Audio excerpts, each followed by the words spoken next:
વિદ્યાર્થી મિત્રો, આપ ધોરણ 8 પાસ કરીને ધોરણ 9માં આવ્યા છે.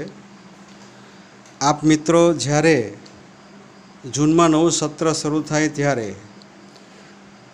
મારી એવી ઈચ્છા કરી કે તમામ વિદ્યાર્થીઓનું ગણિત એના પાયા ખૂબ મજબૂત હોય અને એના માટે માત્ર 2-3 પાનાના જ મહત્ત્વની બાબતો છે, જેમાં આપણે કેટલાક નિયમો, અવયવ, વિસ્તરણ આ બધું જોઈશું નાના નાના વિડીયો દ્વારા.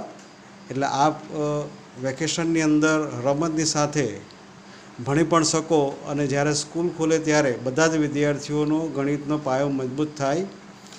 તો આપણે શરૂઆત કરીએ ઘાતાંકના નિયમો, જે તમે પ્રાથમિક ધોરણમાં ભણીને આવ્યા જ છો, પણ આ વિડીયો દ્વારા તમે નિયમની સમજૂતી મેળવી શકશો. અને જ્યારે આપણે નવું સત્ર શરૂ થાય ત્યારે જ્યારે પ્રકરણો આપણે ચલાવીશું ત્યારે જ્યારે એની જરૂર પડશે ત્યારે આપણે એનો ઉલ્લેખ કરીશું કે આ ઘાતાંકના નિયમનો આપણે ઉપયોગ અહીંયા કર્યો છે. તો ઘાતાંકના નિયમો જોઈ લઈએ. નંબર 1, ઘાતના ગુણાકારનો નિયમ.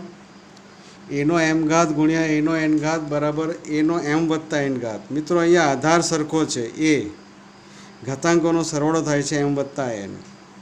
આ સૂત્રનો આપણે ઉપયોગ જોઈ લઈએ. પહેલું ઉદાહરણ છે x નો 2 ઘાત ગુણ્યા x નો 4 ઘાત. અહીંયા આધાર એટલે કે x સરખો છે એટલે ઘાતાંકોનો સરવાળો થશે 2 વત્તા 4 એટલે કે 6. એ જ પ્રમાણે બીજું ઉદાહરણ છે, બે કૌંસની વચ્ચે ગુણાકારની પ્રક્રિયા છે. x નો વર્ગ y, બીજા કૌંસમાં x નો 3 ઘાત y નો 4 ઘાત. જ્યારે આપણે કૌંસ છોડીશું, વિસ્તરણ કરીશું ત્યારે આપણે આનો ઉપયોગ જોઈશું. ત્યારે તો અહીંયા આપણે જો ઘાતાંકના નિયમનો ઉપયોગ થશે. x નો 2 ઘાત x નો 3 ઘાત. આધાર સરખો છે, ઘાતાંકોનો સરવાળો એટલે x નો 2 વત્તા 3 5 ઘાત થયો. એ જ પ્રમાણે y નો 1 વત્તા 4 એટલે 5 ઘાત થાય છે. એ જ પ્રમાણે બીજો નિયમ સમજીશું, ઘાતના ભાગાકારનો નિયમ. અહીંયા 2 ઘાત છે, એની વચ્ચે ભાગાકાર છે. એનો એમ ઘાત ભાગ્યા એનો એન ઘાત બરાબર એનો એમ માઇનસ એન. અહીંયા ઘાતાંકોનો સરવાળો થતો હતો, અહીંયા બાદબાકી થાય છે. એને ઉદાહરણ દ્વારા સમજીશું. પહેલું ઉદાહરણ છે y નો 5 ઘાત છેદમાં y. માત્ર y લખ્યું છે એટલે કે y નો 1 ઘાત. તો આધાર સરખો છે, ઘાતાંકોની બાદબાકી 5 માઇનસ 1 એટલે કે 4 થશે. બીજું ઉદાહરણ જોઈશું, x નો 3 ઘાત y નો 4 ઘાત અંશમાં છે છેદમાં xy. હવે આપણે એનું સાદુરૂપ જોઈએ આ નિયમ અનુસાર. તો x નો 3 માઇનસ 1 એટલે કે 2 અને એ જ પ્રમાણે y નો 4 માઇનસ 1 એટલે કે 3 ઘાત થાય છે. ત્રીજો નિયમ છે ઘાતના ઘાતનો નિયમ. એનો એમ ઘાત આખાનો એન ઘાત બરાબર એનો એમ એન ઘાત. અહીંયા તમે જોઈ શકો છો આ બેનો ગુણાકાર થાય છે mn. ઉદાહરણ દ્વારા આપણે એને સમજીશું. પહેલું ઉદાહરણ છે x નો 2 ઘાત આખાનો માઇનસ 3 ઘાત. તો અહીંયા આ બેનો ગુણાકાર થાય છે. આ પ્લસ છે, આ માઇનસ છે. પ્લસ માઇનસ માઇનસ 2 તારી 6. અને બીજું ઉદાહરણ છે y નો 2 ઘાત આખાનો 5 ઘાત y નો 2 ગુણ્યા 5 એટલે કે 10 ઘાત. ચોથો નિયમ જોઈશું, ઘાતના ગુણાકારના ઘાતનો નિયમ. કૌંસની અંદર બે સંખ્યાનો ગુણાકાર છે a b આખાનો n ઘાત. તો તમે જોશો અહીંયા એનો n ઘાત બીનો n ઘાત એટલે કે એનો n ઘાત ગુણ્યા બીનો n ઘાત. કૌંસમાં જેટલી સંખ્યાનો ગુણાકાર હશે એ દરેકનો અલગ અલગ ઘાત થશે. અહીંયા બે સંખ્યાનો ગુણાકાર છે. માની લો કે a b c હોત તો એનો n ઘાત બીનો n ઘાત અને cનો n ઘાત થાય. ઉદાહરણ દ્વારા સમજીશું. પહેલું x નો વર્ગ y આખાનો 3 ઘાત.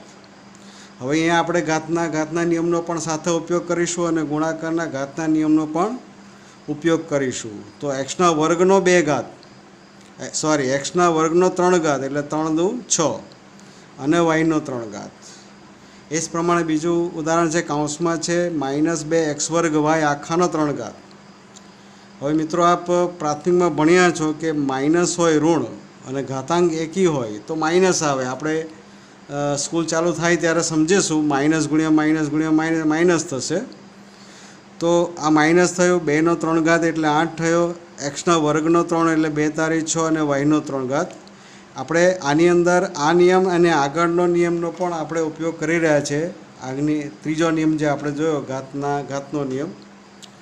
ત્રીજું ઉદાહરણ છે -x² y² આખાનો 3 ઘાત.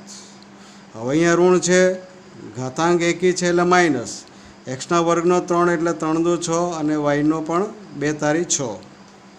ચોથું ઉદાહરણ છે -3xy આખાનો 2 ઘાત. આ માઇનસ છે, ઘાતાંક બેકી છે એટલે ચિહ્ન પ્લસ આવ્યું. 3નો વર્ગ એટલે 9, એક્સનો વર્ગ અને વાયનો વર્ગ. એ જ પ્રમાણે પાંચમો નિયમ જોઈશું, ભાગાકારના ઘાતનો નિયમ. કૌંસમાં a છેદમાં b આખાનો n ઘાત છે તો અંશનો n ઘાત થાય છે અને છેદનો n ઘાત એટલે કે a નો n ઘાત b નો n ઘાત. આપણે એ જ નિયમ જોઈશું, ઉદાહરણ દ્વારા એ નિયમને સમજીશું. કૌંસમાં x² અંશમાં છે, છેદમાં y છે, આખાનો 3 ઘાત છે. તો સૌપ્રથમ આપણે અંશનો 3 ઘાત કરીશું. અંશનો 3 ઘાત એટલે એક્સનો વર્ગ આખાનો 3 એટલે ઘાતના નિયમનો ઉપયોગ કરીશું તો 2 તારી 6 અને અંશનો 3 ઘાત. એ જ પ્રમાણે બીજું ઉદાહરણ છે, કૌંસમાં એક્સનો ઘન છેદમાં વાયનો ઘન આખાનો 2 ઘાત. આપણે ફરીથી આનો ઉપયોગ કરીશું. અંશનો 2 ઘાત, અંશમાં છે એક્સનો 3 ઘાતનો 2 ઘાત એટલે 2 તારી 6. એ જ પ્રમાણે છેદનો 2 ઘાત, છેદમાં છે વાયનો 3 ઘાત એનો 2 ઘાત એટલે 3 દુ 6. છઠ્ઠો નિયમ છે કે કોઈપણ સંખ્યાનો 0 ઘાતની સંખ્યા જવાબ 1 આવે, પણ એની શરત છે કે એ શૂન્ય ન હોવા જોઈએ. a ≠ 0 માટે એનો 0 ઘાત બરાબર 1. અને સાતમું જે ઉદાહરણ છે કે અંશમાં એનો n ઘાત, અહીંયા અંશમાં છે કારણ કે છેદમાં 1 છે. જો આપણે એને છેદમાં લઈ જઈએ તો ઘાતાંક વિરોધી બને છે. વિરોધી એટલે કે અહીંયા n છે એનો -n ઘાત થાય. તો આ નિયમો મિત્રો આપ પ્રાથમિક શાળામાં ભણીને આવ્યા છો. આ નિયમો મેં કેટલાક ઉદાહરણ દ્વારા સમજાવ્યા છે, પણ જ્યારે આપણે ધોરણ 9, 10ની અંદર અગત્યના પ્રકરણો ભણીશું ત્યારે ઘણી વખત ઘાતાંકના નિયમનો ઉપયોગ આવે છે. ત્યારે આપણે યાદ કરીશું કે આ નિયમનો ઉપયોગ અહીંયા થશે. એટલે ઉદાહરણ દ્વારા આપણે આ નિયમો સમજ્યા છે એટલે એને તમારે બરાબર સમજીને કંઠસ્થ કરવા પડશે. મિત્રો, આપણે બીજા વિડીયોની અંદર આપણે અગત્યની બીજી બાબતો જોઈશું, પણ તે પહેલાં ઘાતાંકના નિયમો આપ બરાબર સમજી લો. આભાર.